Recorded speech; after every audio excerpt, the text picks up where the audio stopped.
No. It was big in the 50s, 60s, and 70s, and the excitement seems to be building again today. It is roller derby.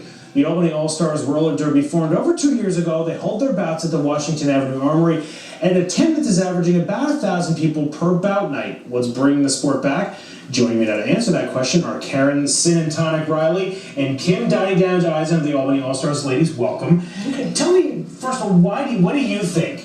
Well, actually, tell me first of all how you guys got involved in this. I think in 2004 there was an A&E series called Roller Girls, and on Craigslist I saw an ad, and a friend of mine and I would go down to Kingston and the Hudson Valley Horrors, who were actually the first team that we had any experience with. We met a couple other girls from Albany, and we all said, hey, an hour and a half is a really long way to drive 2 or 3 times a night, so we figured, hey, maybe it could be a thing here, so we started one here. And how did you get involved? I was openly recruited on a social networking site. They basically sent me a message that said, you live in the area, you look like the type, why don't you come play some roller derby? And sure enough, I did. What do you think it is about this sport that's becoming so popular? I mean, you said you saw the show on A&E that kind of got you going. What do you think it is that's got people coming to see it?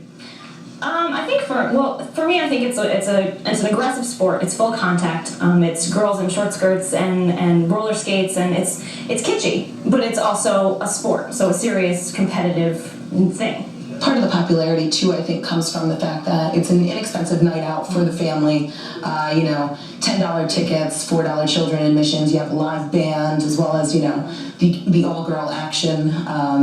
It's a good time, and it's relatively inexpensive. Take me through it. Consider me a roller derby novice. I've seen it on TV, but you see it on TV and you think of it, it's almost like wrestling, like back in the day. But run me through it. What is it you're doing? How long does it go? How does it all work? Sure.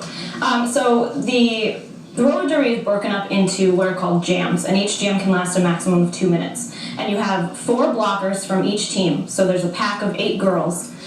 So there's 8 girls total. There's 8 girls, team. Yep, and 4 from each team. Okay. So they're making what is called the pack.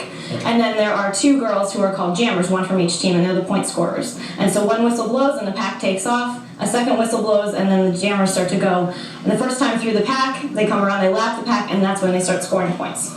So how do you score points?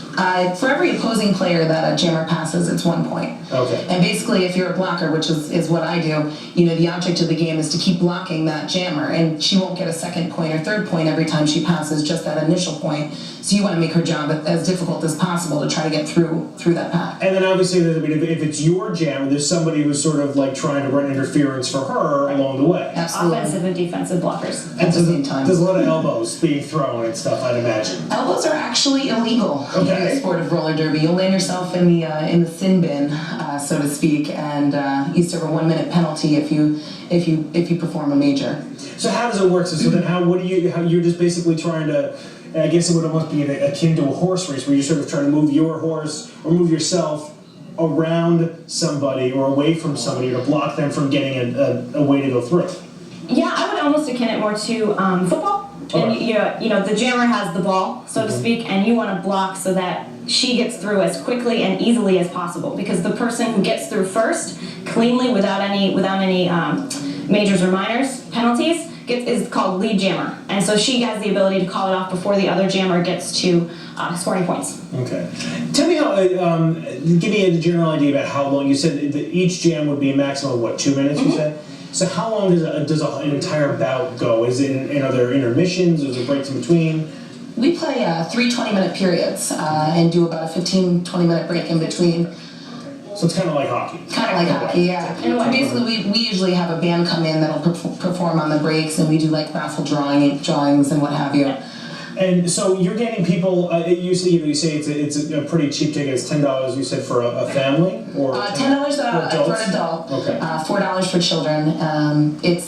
Overall, if it's a couple and a child, it's about as inexpensive a night of entertainment. It's cheaper than going to the movies. Well, I was going to say, exactly. So what kind of people? Are you seeing people of all types that come in? Really? Mm-hmm. Oh my goodness, you see everybody from the age of 70 to we had a troop of Girl Scouts that actually came in. They made their signs. They came in, and it was really amazing. That's fun. Now you said earlier, it's kind of a kitschy thing. Do you think? It's sort of a retro. Maybe people looking back to a simpler time that's got them thinking that this is be a fun thing to go check out? I think a lot of people remember the days of, Ann Calvello and Joni Weston on the bank track.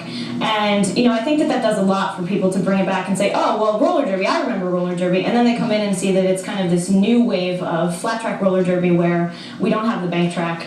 And it's kind of nostalgic.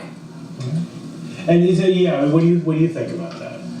I just think it's got something to appeal to for pretty much every fan type. It's aggressive. It's a real sport. We are really putting ourselves out there. It's a lot of it's do it yourself and very women oriented too.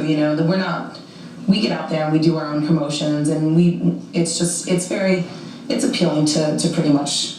We are a very broad crowd. We're a skater-owned and operated organization, and it's a pay-to-play. So no one makes any money off of this. Everything goes back into the league. We pay dues. We buy our own equipment. We buy our own uniforms. It's all DIY. All right, we will talk more about this when we come back here on Fox 23 Focus. Stay with us.